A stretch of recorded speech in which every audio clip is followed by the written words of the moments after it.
Já entrou, Gedi? Não. Então, estou vendo aqui se estamos ou não. Entra aí.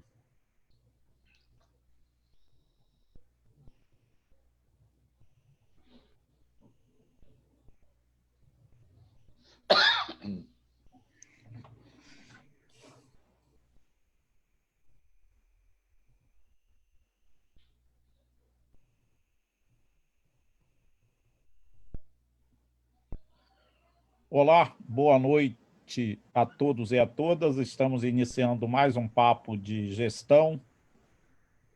Como sempre, um convidado especial, e a cada dia eu tenho o prazer de ter um convidado mais especial do que o outro. Ou seja, quanto mais próximo, mais especial. E hoje o nosso convidado é o Fred Leal. O Fred Leal é um empresário varejista de Recife, é uma grande liderança do varejo do Nordeste, é o presidente do Sindicato dos Lojistas de Recife e também pertence ao CDL, à Federação de Comércio, enfim. Ele vai melhor se apresentar aí para a nossa audiência. E é um prazer muito grande, Fred, tê-lo aqui com a gente para falar sobre o varejo no futuro, no presente e no futuro. Então, seja bem-vindo e você, o palco do Papo de Varejo é seu e você fica à vontade aqui para a gente bater esse papo. É sempre um prazer conversar com você, principalmente aqui no Papo de Gestão. Tá, obrigado, Juedi. Obrigado aí pelo convite. Obrigado aí, boa noite a todos. Estamos aí no meio dessa pandemia, aí, no meio dessa grande revolução que está passando em todos os setores do varejo. Falar um pouco de que, como eu iniciei nisso, né? Eu venho de uma família, tentar em um minuto falar um pouco do meu currículo. Eu venho de uma família de varejista, né? Meu avô fundou com 13 anos saiu de Portugal, veio para Recife, fundou a maior loja de varejo do Norte e Nordeste, e Viana Leal, que é uma loja que é referência, foi referência, né? Porque ela hoje só está a parte física, não existe como loja. Então ele veio, então desde pequeno eu frequento o varejo, e mais especificamente quando eu me tornei. Viana Leal é um nome muito marcante, inclusive recentemente uma reportagem do Diário de Pernambuco, o jornal mais antigo do Brasil, a gente teve uma referência sobre Viana Leal. Viana Leal é muito importante, foi a segunda escada rolante do Norte e Nordeste, do Brasil, inclusive. Inclusive, ela era uma referência de magazine, né? Foi quem realmente introduziu o conceito de magazine em Recife. Então, eu sempre me convivi, né, com meus pais, depois como diretor da Viana Leal, depois teve uma certa dissidência de família e aí a gente não teve. Enfim, houve uma dissidência na empresa. A empresa hoje só existe o aspecto físico, não mais como empresa varejista, né? Eu me formei em Direito, né? Mas era o que eu gostava muito em Direito, mas logo depois fiz Administração de Empresas e depois fiz especialização na Getúlio Vargas, em São Paulo, de Marketing. E aí comecei a trabalhar muito cedo na loja. Eu depois montei outra loja e, enfim, hoje eu estou mais no ramo de serviços e de telefonia, de internet, tecnologia, que é o ramo hoje que eu estou mais atuando. Na área representativa, eu sou presidente do Sindloc, como você falou, sou diretor da CDL e vice-presidente da Federação do Comércio. E conselheiro do SESC Nacional e conselheiro do SESC Regional, mas, enfim, eu sempre gostei dessa área de entidade, enfim, sempre militei nessa área.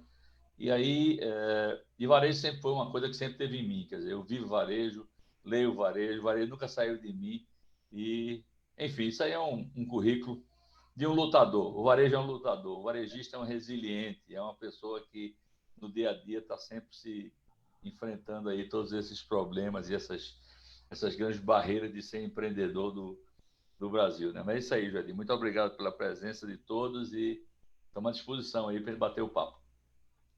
Já vou aqui começar a anunciar aqui o meu amigo Joy Colares, que foi o nosso convidado aqui há 15 dias passados. Está aqui, Joy, boa noite, é um prazer tê-lo aqui com a gente.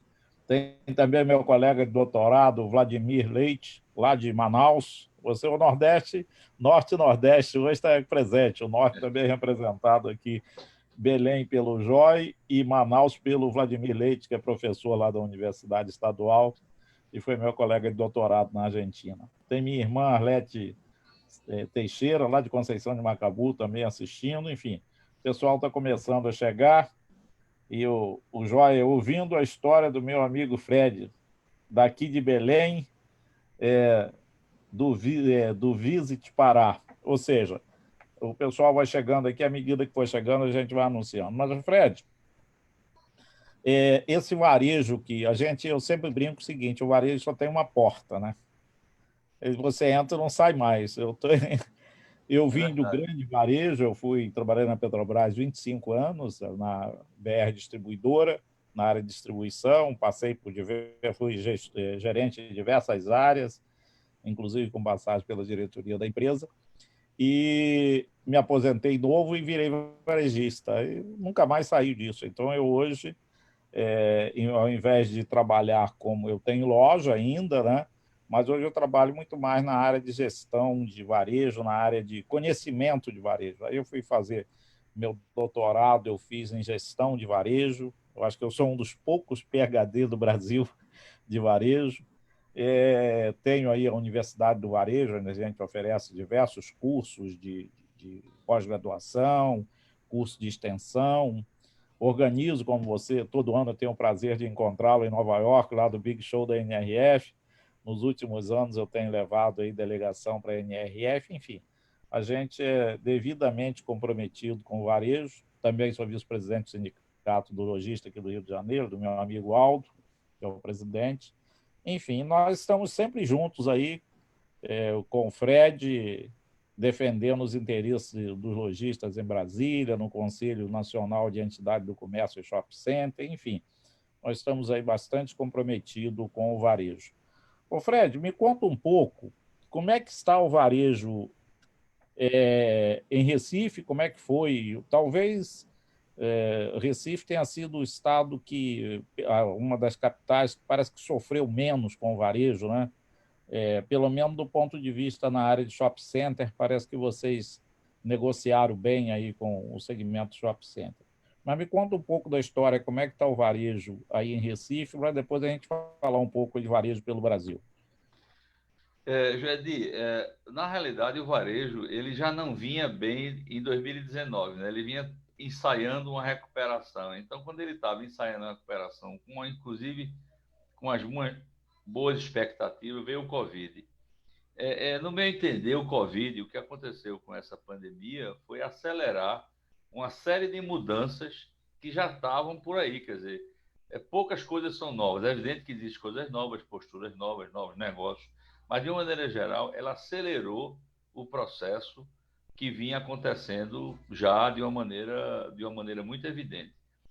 Recife, os gestores, tanto municipais como gestor estadual, eles conseguiram, de uma certa maneira, segurar um pouco, fizeram um lockdown muito curto e, de uma certa maneira, conseguiram, vamos dizer assim, está conseguindo domar um pouco essa doença, no sentido que a gente há mais de um ano, de um mês, quero dizer, a gente já está funcionando de uma maneira normal.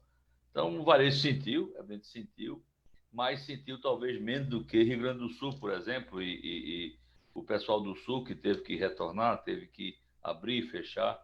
Nós abrimos de uma maneira progressiva, lentamente, mas hoje não teve nenhuma reversão, o que foi muito bom. Nós fizemos uma atuação muito grande junto ao lojista, no sentido de usar todos os protocolos, que isso foi uma coisa muito importante, o lojista aderiu de uma maneira muito efetiva, protocolo de segurança, protocolo de coisa, então isso foi muito bom. E o geral, o que está acontecendo, aí é que onde, né, Joedi, mesmo o varejo, aí é que começam os problemas, né?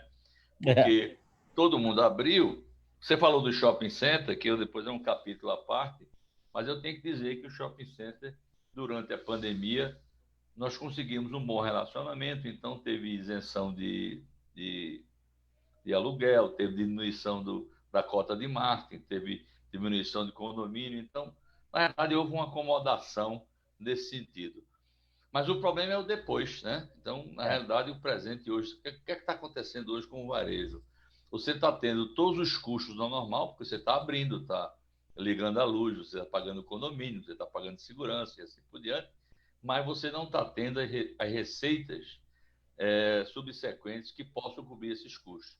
De uma maneira geral, o varejo está vendendo algo em torno de 60% a 70% do que ele vendia normalmente em relação ao ano passado. O que é muito ruim, no sentido. É, Isso e, é muito ruim, por quê? e ainda tem uma coisa: quem está vendendo 60% está vendendo, está bem, porque tem muita gente vendendo menos até do que Menos do isso. que isso, né? E Então a o gente está. problema não é só venda, né, Fred? Desculpa estar te interrompendo, mas o problema não é só venda. É porque nós tivemos, juntamente com a Covid-19, nós tivemos uma disparada do dólar. Essa disparada do dólar aumentou os preços de praticamente todos os produtos, que aquele que não era diretamente... Qual produto hoje que não tem algum componente importado, né? É, Então, teve um aumento. E o que está acontecendo? O varejista não está conseguindo passar esse aumento para a sua margem, não está conseguindo repor a margem. Então, além de ele estar vendendo menos, né, tem que estar tendo, muitas vezes, não está conseguindo repassar a margem. Daqui a pouco ele está comprando um produto novo, que tinha produto em estoque ainda, talvez, mas a hora que ele comprar um produto novo, esse produto com certeza vem com preço mais alto e não vai conseguir manter a margem. Então, nós estamos naquela pressão de venda baixa e custo alto, que é o que a gente já vinha sofrendo antes. Desculpe te é, interromper, só para mas pontuar. então, e esse dólar, já que você falou do dólar, o dólar deu uma pressão muito grande no IGPM, que é o índice que corrige aluguéis, que, só Sim, para você ter ideia, ele está em 18%. Então, você já vai conversar com o seu locador, que seja um locador de rua ou locador de shopping, você já vai na desvantagem de 18%. Você disse, olha, eu vou diminuir para 50% do valor, já é muito. Então, houve uma defasagem muito grande. No meu entender, isso determina que vai haver uma inflação, um resíduo de inflação posterior.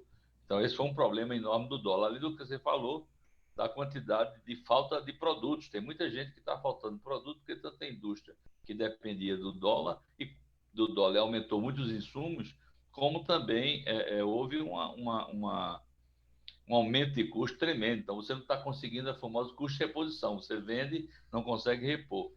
Mas aí, voltando a falar do presente, você já tinha, então, aqui você teve um comércio de rua que está aí nesse ritmo, e o comércio de shopping que se tornou um problema.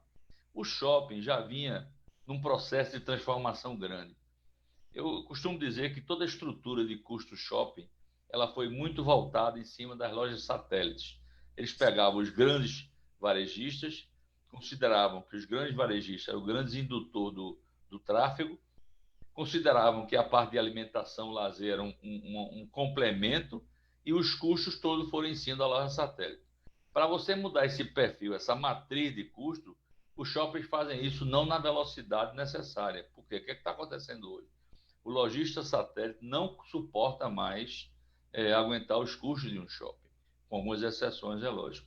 Então, o que é que aconteceu? Isso já vinha acontecendo e acelerou tremendamente durante a pandemia.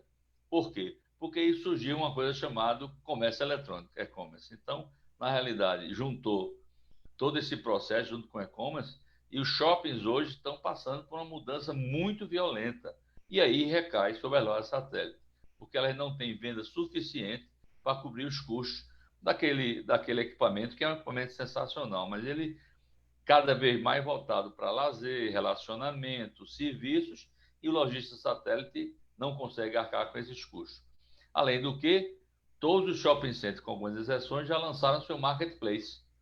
Então, na realidade, você estar fisicamente no shopping significa você ter uma loja mostruário, uma loja conceito, uma coisa assim, coisa que o lojista e o pequeno lojista, que a gente está falando de 95% de todo o pequeno lojista, ele não conseguiu arcar com esse peso. Então, nós estamos nessa encruzilhada com o shopping, quer dizer, nesse momento, eles foram, de uma certa maneira, no caso de Recife, condescendente, apoiaram desse início, mas na volta eles estão realmente, e os lojistas estão tendo muita dificuldade em negociar o aluguel e negociar os aumentos de custo e a venda que não existe. Eles lançaram o Marketplace, né? Você vai ter que entrar no Marketplace de qualquer maneira, mas Marketplace eu digo que é uma coisa de gigante. Então, eu acho que esse é o presente hoje do varejo do Recife, os lojistas, com algumas exceções, com muita dificuldade para cobrir os seus custos. Eu tenho imaginado, que eu tenho de conversas, que eu acho que em dezembro nós não conseguimos vender a mesma coisa do ano passado em termos absolutos. Eu acho que a gente vai chegar ao fim do ano ainda vendendo alguma coisa em torno de 80% em relação ao ano passado. A imprensa, o comércio melhorou.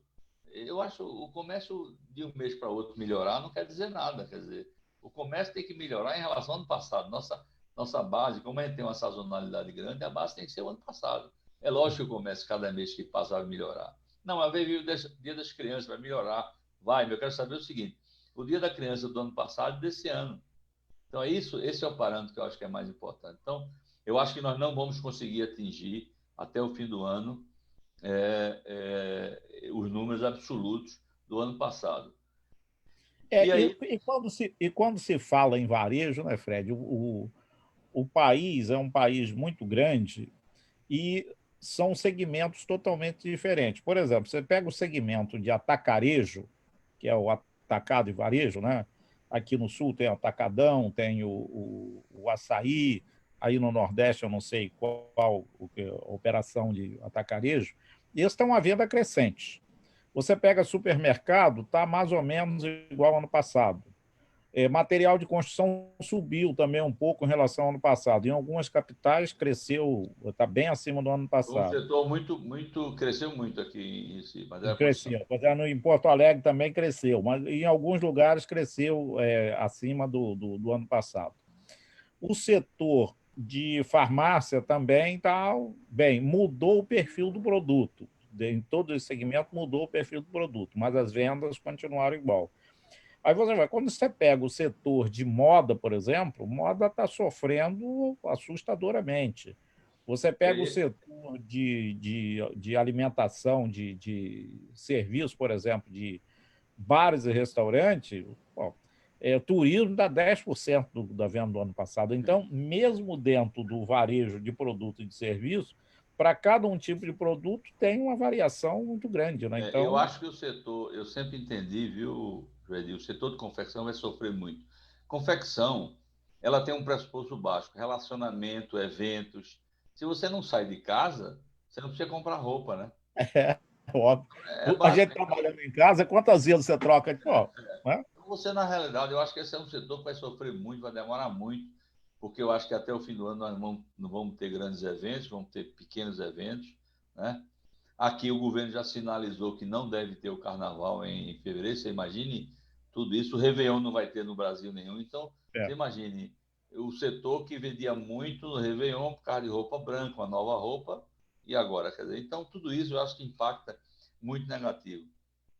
Eu acho que o varejista, Joeli, os que estão conseguindo sobreviver, porque eu acho que vai ser muita gente que fechou, muita gente não abriu, e muita gente que vai abrir e vai fechar de uma maneira, porque não está conseguindo, inclusive, girar, até porque nós não tivemos um ano muito bom em 2019, a gente tem muita esperança de 2020, né? Eu acho que o varejo, algumas lições são aprendidas, né? Quer dizer, o tal do home office é uma coisa que veio não na loja em si, mas na estrutura de back-office das lojas. Está muito home office, mas é uma coisa que precisa ser muito ainda entendida, precisa ser muito ainda estudada. O teletrabalho é uma coisa ainda que precisa ser muito discutida em relação no Brasil todo. Então, eu acho que o varejista precisa pensar, primeiro, diminuição de custo, não tem jeito, ele tem que ter uma operação muito enxuta, né?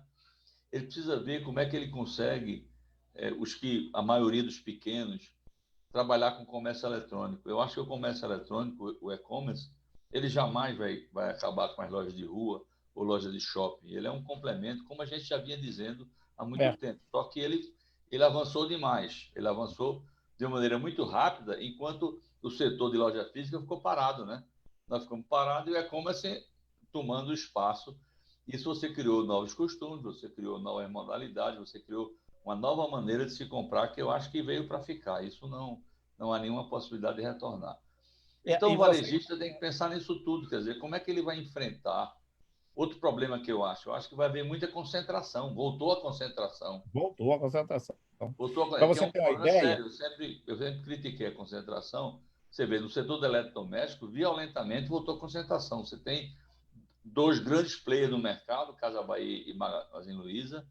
A gente regionalmente também tem um player muito importante aqui, mas os outros setores vai ser muito difícil, porque esse setor é um setor que conseguiu avançar tremendamente no e-commerce e as lojas vão ser somente mostruário, porque você vai ter um setor de logística que vai entregar em sua casa sem você precisar fazer nada demais, né? Então, esse é um setor que eu acho que se beneficiou, vamos dizer assim, dessa pandemia.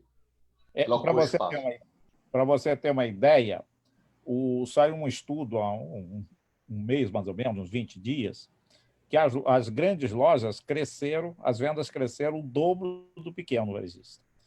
E antes você tinha segmento, né? A Magazine Luiza vende eletroeletrônico e eletrodoméstico. O maior vendedor de sabão Omo do Brasil hoje não são as redes de supermercados, é o Magazine Luiza. Aí, viu, Jali, me permita um conceito que eu tenho estudado, assim, tenho analisado sobre isso. O que é loja, né? O que é o nome loja, né? Eu acho que a Magazine Luiza deixou de ser loja. Ela é uma plataforma digital. Uma grande plataforma. Ela já entrou no setor do supermercado. Ela já entrou, ela estava forte no eletrodoméstico, entrou um pouco mais em imóveis, entrou no utilidade, entrou no iFood, ela comprou uma empresa de distribuição de coisa, comprou uma empresa de logística.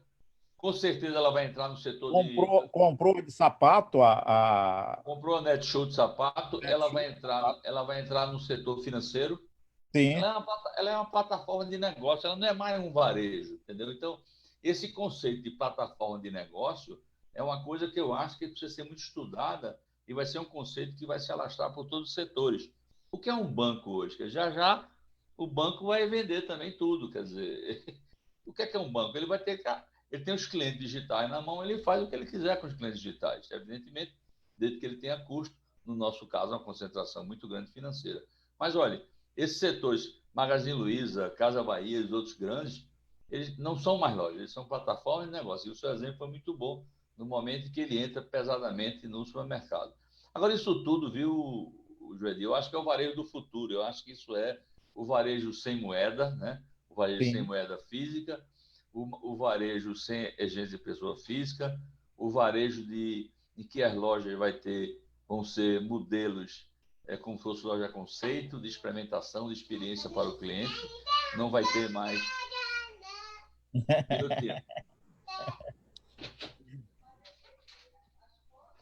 Sua netinha aí, aniversariante do dia. Eu estou em São Paulo aqui, minha netinha aniversário dela, mas vamos em frente. Então, na realidade, o que há é que eu acho que esses conceitos estão amadurecendo, rapidamente foram trazidos para o... Diz que, em vez de demorar 10 anos, demorou 5 meses, né, para trazer esses conceitos. Isso vai mudar muito, O shopping center vai ser um lugar de lazer. E aí, voltando no raciocínio que eu estava falando, acho que as lojas vai ser um local onde você vai ter uma experimentação. Não vão deixar de existir. Eu acho que o relacionamento é uma coisa que vai existir, né? Essa pandemia vai passar, pode demorar um pouco, mas vai passar. Mas eu acho que toda loja vai ter que ser um pouco, mesmo aquela loja física, antiga, vai ser um pouco eletrônica, vai ter que ter uma interação com o comércio digital, ela vai ter que ter vários canais de distribuição, enfim. E é um desafio muito grande para esse novo varejista. Eu tenho muito receio que essa massa de 95% de pequenos e micro varejistas não tenham ferramentas suficientes para enfrentar essa concentração que já está havendo, eu acho, no comércio, tanto em Recife como acho em todo o Brasil, né? Esse é um dos grandes desafios. Eu venho falando há muito tempo, acho que eu já tive a oportunidade, até numa palestra que eu fiz aí em Recife, aí, que você e o meu amigo Galdino organizou, já até uns 4 ou 5 anos, eu falei que o varejo, naquela ocasião, tinha 3 grandes desafios pela frente. Um era melhorar o processo de gestão para tornar o negócio mais competitivo, e ele agora ficou muito mais forte nesse período. Melhorar a experiência de compra para o cliente ir à loja, se sentir vontade de ir à loja, e operar em todos os canais. Isso era uma coisa que 5 anos passados eu já tinha identificado que era tendência. Tinha identificado em função do... A gente vai à NRF, eu vou à NRF há 15 anos consecutivos, então eu estou analisando, venho acompanhando isso e sabia que isso ia acontecer. Então, só que isso ia acontecer numa velocidade muito menor do que a Covid provocou. A Covid, na verdade, ela foi o grande impulsionador das mudanças, é aquilo que você falou no início, todas essas mudanças já estavam previstas, ou seja, todas essas tendências já elas foram aceleradas, né? Por exemplo, o comércio eletrônico, todo mundo sabia, só que o que aconteceu? O maior, quem mais impactou a tecnologia até hoje foi a Covid-19. Ela conseguiu impactar de uma forma enorme.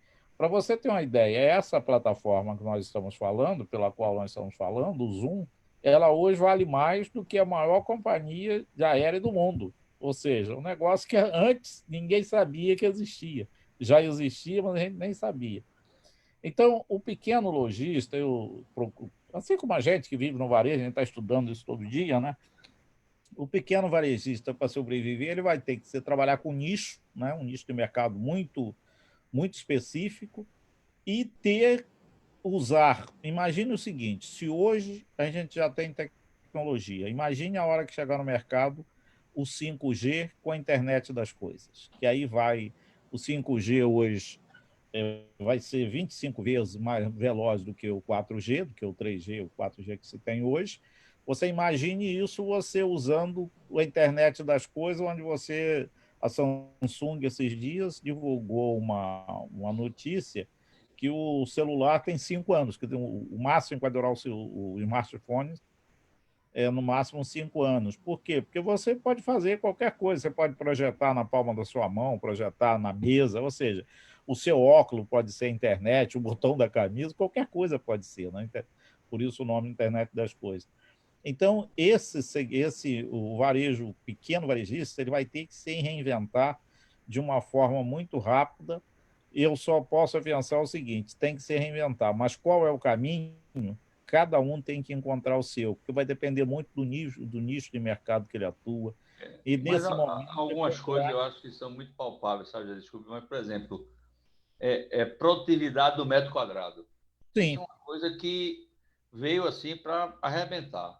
O sujeito não pode. Se o sujeito precisa de 50 metros quadrados, não tenha 100, tenha 50 metros quadrados. Você vai ganhar na gestão, na produtividade, vai ganhar número de vendedores e assim por diante. Você sabe um dos exemplos mais assim, que impactantes, eu gosto muito de citar, que é a loja de sapato.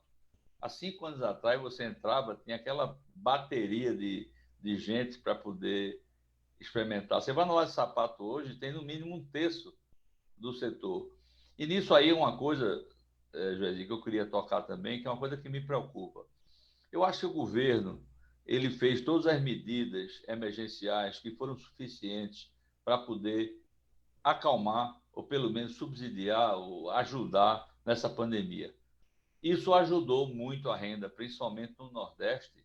Isso deu uma certa estabilidade, um crescimento muito grande no setor de construção e comida, porque o sujeito passou a comer melhor, passou a assim por diante. Agora, essa ajuda emergencial vai acabar. Eu estava prevendo que a grande crise do comércio ia ser outubro e novembro. O governo esticou, né? Esticou um pouquinho, né? Mas eu prevejo que nós vamos ter janeiro e fevereiro 2 anos difíceis, 2 meses difíceis, porque vai acabar. O governo está tentando fazer mágica onde não tem. Ele não tem como. Ou ele corta custo, ou ele dá uma ajuda, ou ele amplia o Bolsa Família, sei lá, com o nome que queira, sei lá, Bolsa Cidadã e assim por diante. Então, a minha preocupação também é um estudo que foi feito, acho que foi Getúlio Vargas, a perda de renda do brasileiro. Nós Sim. todos empobrecemos cerca de 15%.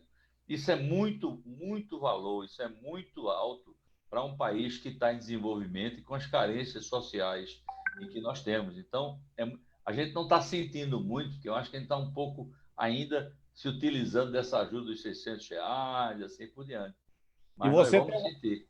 Você tem uma outra coisa, você tem os R$ 600, que é, como diz na gíria, consumo na veia, e você tem o Pronamp, tem uma série de coisas que ainda está mantendo o empresário mantendo o emprego. Inclusive, esse Pronamp foi difícil de conseguir, né? Agulha no palheiro, né? Inclusive, chegava às 10 horas no banco, meio-dia já estava todo distribuído.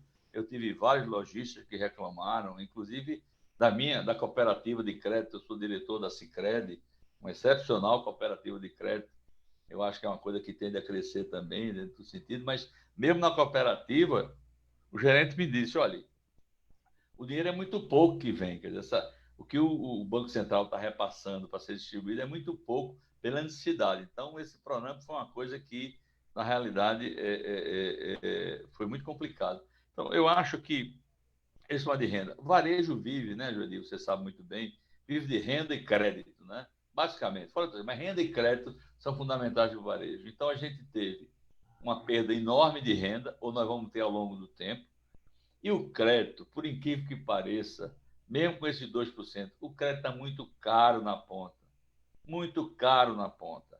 Um crédito, vou chutar aqui um crédito barato, viu? 2% ao mês. É caríssimo.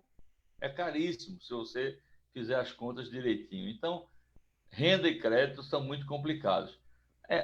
A única coisa que realmente não é na nossa área, mas que está ajudando muito o Brasil é a agricultura, né? O agronegócio que Sim. conseguiu alavancar e está dando, que no fundo reflete muito, não nas capitais, mas reflete muito no varejo, reflete muito no interior de São Paulo, enfim, na área de Mato Grosso, Goiás, etc.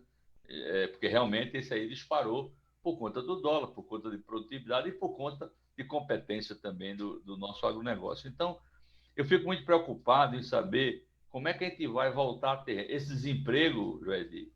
Eu acho que ele vai demorar muito ainda para poder voltar, sabe? Porque o varejista nessa pandemia aprendeu que ele pode fazer com muito menos, muito mais.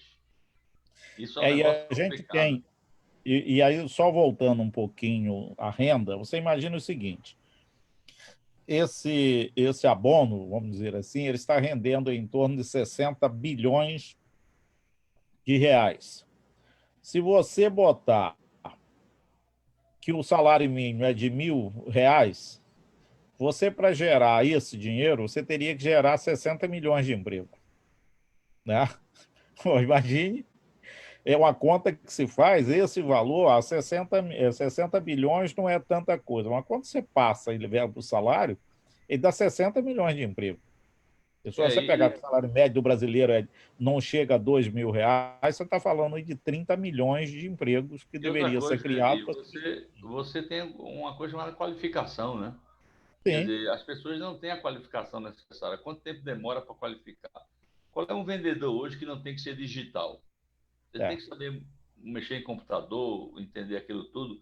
Eu vi uma programação da Magazine Luiza sensacional que cada loja fazia o grupo de WhatsApp daquele bairro, daquela Sim. loja, e os vendedores fariam quer dizer, um negócio sensacional. Qual é o vendedor que não tem que mexer em rede social, Instagram, fazer o seu grupo de clientes e fazer aquela movimentação? Então, tudo isso, como é que você vai fazer isso de uma maneira tão rápida para qualificar essa mão de obra? Então, me preocupa o desemprego, porque desemprego é o outro verso o verso do desemprego é emprego, que é renda, crédito, que é uma coisa que no Brasil eu acho que vai ser, enquanto tiver esse corporativismo dos bancos, eu acredito que as fintechs vão crescer, mas não vão crescer para derrubar esses gigantes que estão É. extremamente capitalizados, quer dizer, vai demorar muito. Então, enquanto houver isso, nós vamos ter um crédito caro, né? Um setor, assim, falando também, porque esses setores que crescem, um setor que está bem, que vai crescer, eu acho que é a construção civil. Eu acho que é a construção civil, que inclusive absorve uma mão de obra. E é o caminho, né? Para você desenvolver, vai ter que... E aí isso rebate também no varejo. Então você vê que Sim. a construção civil, inclusive as lojas os home centers, as lojas de material de construção cresceram muito, porque foi um setor, o pessoal retomou. E aí é um setor que depende basicamente de o juro básico do Brasil, 2%, é o juro que a Caixa Econômica é em cima dele, que no longo prazo financia, e os outros bancos. Então, a construção civil é um setor que eu acho que ainda vai crescer disso tudo. E, evidentemente, cada setor desse que cresce, ele rebate no varejo, né? É. Mas eu acho que é uma situação ainda, Joedi, de muita instabilidade, né? Não precisa dizer que nós estamos numa instabilidade política, a gente não sabe direito para onde vai, né? Quer dizer, o governo querendo dar dinheiro ao povo, mas nós já tivemos no passado esse negócio de dar consumo falso, né? Quer dizer, consumo, não dá certo isso, né? Nós temos que ter um consumo de uma maneira mais sustentável, um consumo mais responsável. Esse é o grande desafio, encontrar esse equilíbrio, esse é o desafio. Mas eu tenho aqui o Murilo Guimarães, Fred Leal dando um show sobre o futuro do comércio. Obrigado, o Murilo. Tem aqui o Vladimir lá de Manaus perguntando qual a perspectiva para 2021. Olha, eu O que acho você acha que que vai ser 2021? eu já falei um pouco. Eu acho que vai ser um ano muito difícil porque com a pandemia você levantou um muro para conter a onda que vinha de problemas. Então você conteve, né? Mas os problemas continuaram, né? Quer dizer, você vai ter que pagar as contas passadas. O exemplo muito grande é o INSS. O INSS deixou de você pagar abril, maio, junho, julho. Quando foi agora, ele quer que você pague o do mês e o anterior, sem multa. Mas pague dois, quer dizer, vai pagar dois. O que é que eu quero dizer como exemplo, né? É que isso vai acontecer. Então, eu acho que a gente vai ter um ano de 21 muito difícil, muito difícil. Eu acho que as repercussões do Covid vão recair muito em cima de 2021. Como eu falei anteriormente, eu acho que a gente, de uma certa maneira, com ajuda emergencial, com essa injeção de renda, injeção de dinheiro, eu acho que amenizou. Quero dizer que eu acho certo, o governo tinha que agir assim, tinha que jogar para as favas realmente o ajuste fiscal, mas não pode continuar, né? O governo tem que parar e dizer, eu não tenho dinheiro para continuar isso. Então, eu acho que 2021 vai ser um ano muito difícil ainda, e principalmente o primeiro trimestre, onde vai desaguar todas aquelas isenções, entre aspas, que houveram no passado e que vão ter que ser cobrados. Os shoppings estão querendo cobrar, olha, está aberto aí o shopping, está tudo, eu estou funcionando, ar-condicionado, vigilância, tudo funcionando, eu preciso... E aí ele tem um grande problema, né? Ele tem uma renda dele muito vinda do estacionamento, que caiu muito, né? Casa. Caiu muito, né? Então, enfim, cada um tem o seu problema. E o shopping, eles agora estão renegociando o aluguel. Eu acho que eles vão ter um crescimento de vagância muito grande. E, é evidente, shopping é um grande equipamento, é um varejo moderno, mas eles vão ter que repensar muito o futuro deles pelos altos custos gerados por você ter um shopping center, eu acho. E aí tem uma dia, só complementando, eu ali alguma coisa, eu não tenho isso confirmado, mas que você volta ao comércio de rua um pouco. Por quê? Porque o comércio de rua tem ar livre, tem sol, tem vento, é muito ar livre. Então, isso dizem, né, que o Covid nessa área, a contaminação é muito menor. Então, além do que, o comércio de rua, os aluguéis realmente baixaram terrivelmente. Então, os custos do comércio de rua, vis-à-vis comércio de shopping, realmente. Eu não vi isso, para ser honesto, eu não vi isso na prática ainda, mas eu li já artigos mostrando a tendência de E voltar essa é ao uma comércio. tendência mundial. Essa é uma tendência mundial do Você loja acha, né? de rua prevalecendo sobre a loja de shopping. Então, só para a minha posição também, Vladimir, sobre 2021, eu concordo plenamente com o Fred. Eu acho que não tenho quase certeza que os meses de janeiro e fevereiro serão muito difíceis. O primeiro trimestre vai ser muito difícil e vai depender muito do que vai ser aprovado aí na nova Renda Brasil, ou seja, na nova Bolsa Família, e o que o governo vai fazer para desenvolver a economia, ou seja, gerar emprego. E a construção civil realmente é a área que gera mais emprego. A gente tem um outro problema, Fred, eu estou até amanhã, eu vou... Aqui no Rio, normalmente, quem fala sobre varejo pela Fundação Getúlio Vargas sou eu. E uma rede de televisão aqui do Rio de Janeiro me ligou agora de tarde. Amanhã eu tenho uma entrevista às 7 horas da manhã, em frente ao supermercado, para falar sobre por que o aumento da cesta básica. Né? Então, o porquê fizeram uma prévia comigo, o que eles querem saber? O que impactou a cesta básica, para o aumento da cesta básica, e que recomendação eu daria para as pessoas conseguirem comprar um produto mais barato. Ou seja, então esse é amanhã, às 7 horas, eu vou estar fazendo essa entrevista. E o que você acha? Aí agora eu vou pedir cola para você, né? Eu já tenho aqui o meu dever de casa, mas se você tivesse que... o que impactou, a gente mais ou menos sabe o que impacta, né? E aqui no Rio de Janeiro a gente tem uma cesta básica, a cesta básica mais cara é a de Florianópolis, a segunda de São Paulo, praticamente empatada com o Rio. Então a pergunta, por que São Paulo e Rio têm a cesta básica mais cara, né? É porque uma das razões é porque aqui nas grandes cidades você tem um custo de ocupação muito mais caro do que numa cidade do interior. Então, esse é um aspecto, né? Você pega só o IPTU aqui do Rio de Janeiro é um absurdo. Então, as grandes lojas estão numa área mais nobre da cidade. Então, obviamente, que isso impacta. E o que impactou também foi o problema nosso aí, que é o dólar disparando, né? O dólar aumentou. Se você pegar o dólar no dia 15 de março e pegar hoje, ele teve um aumento de 25%. Então, tudo é commodity, né? Outra coisa, Joedi, houve um aumento grande de consumo. Esses R$ 600 ele foi muito para alimentação. Então, quando Sim. você tem um aumento de consumo, aumento de dólar, e aí faz com que o pessoal do arroz, só como exemplo, exporte para a China, o pessoal exporte soja para a China, porque o preço está maravilhoso, o mercado interno sofre. Então, o governo não tem estoque regulador. Então, você teve um aumento de consumo, você teve um aumento de dólar, e tudo isso impacta nesses preços básicos da cesta básica. Isso E o aumento de consumo na China, principalmente não só das commodities, mas a parte de alimento, de legumes, teve um aumento enorme na China e muita exportação para a China.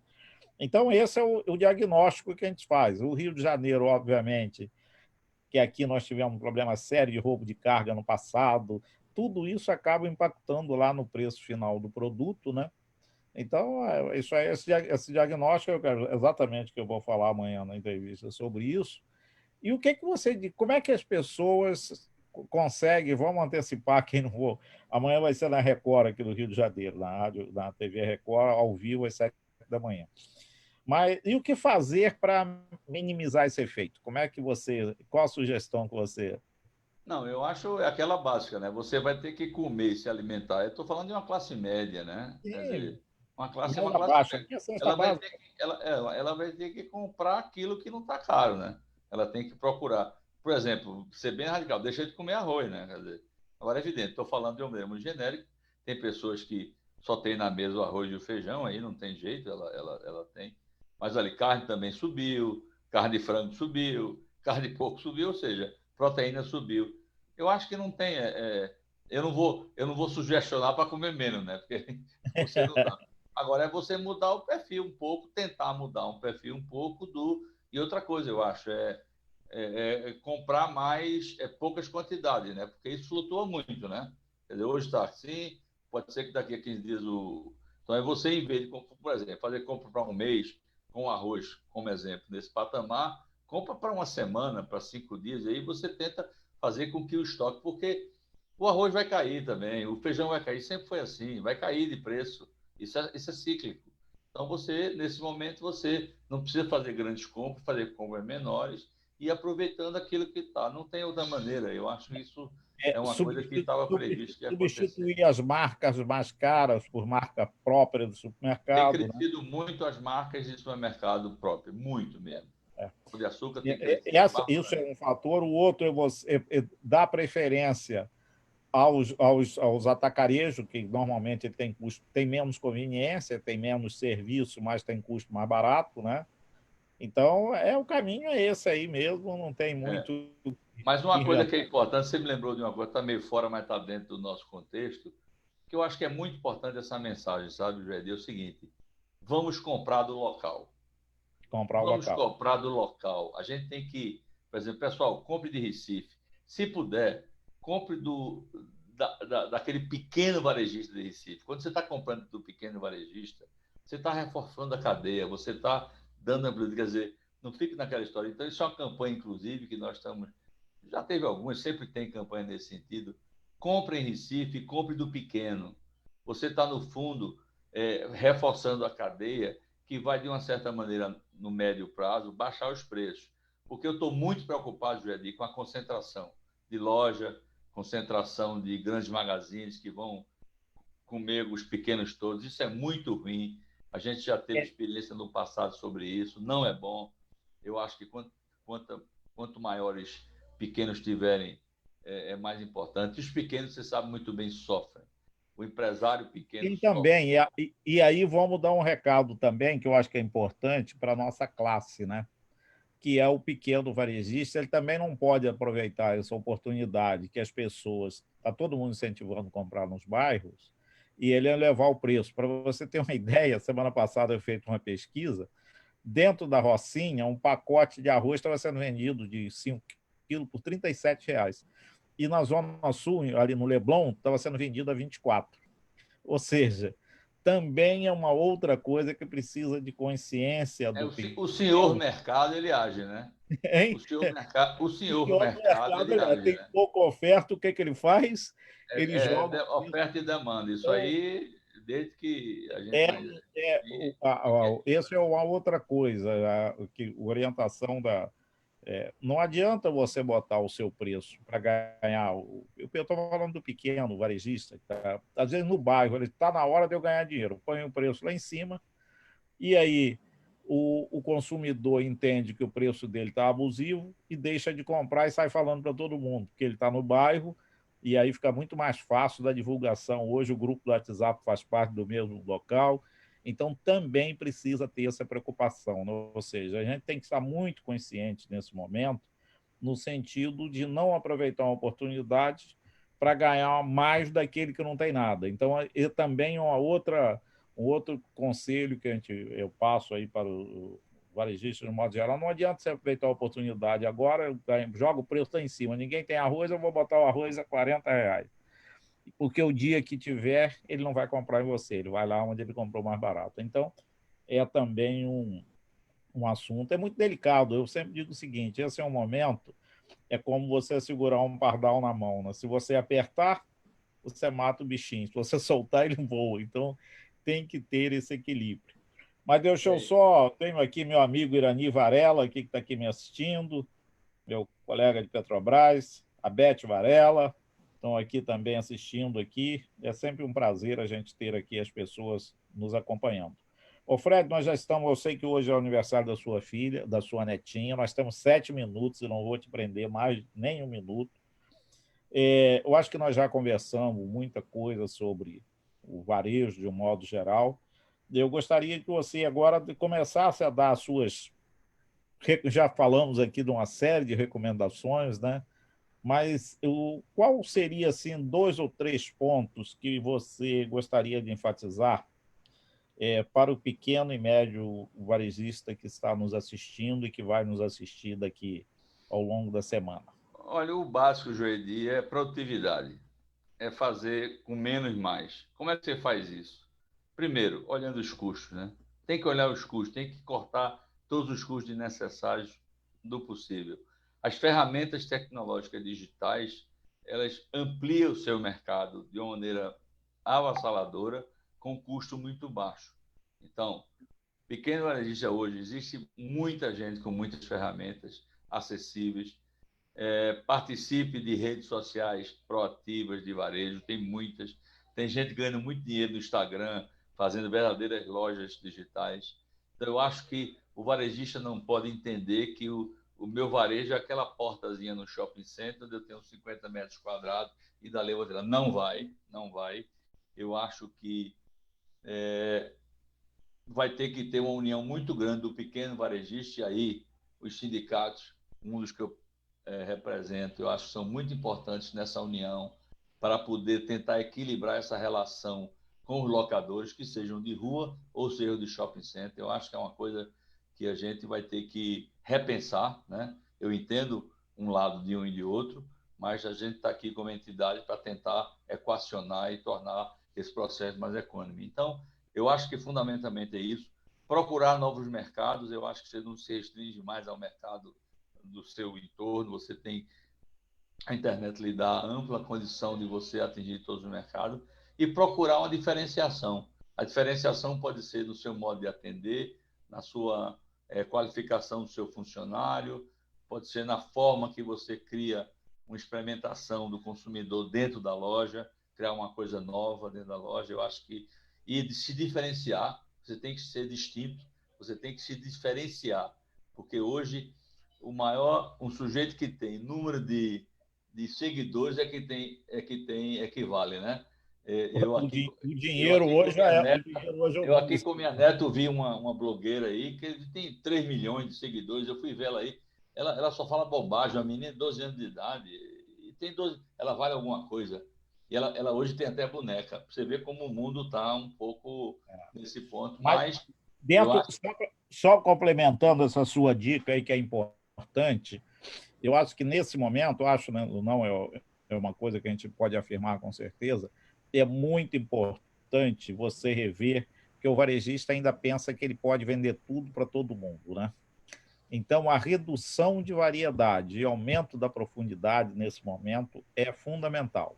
Ou Procure o seu nicho. ou seja, escolhe saber quem é o seu público.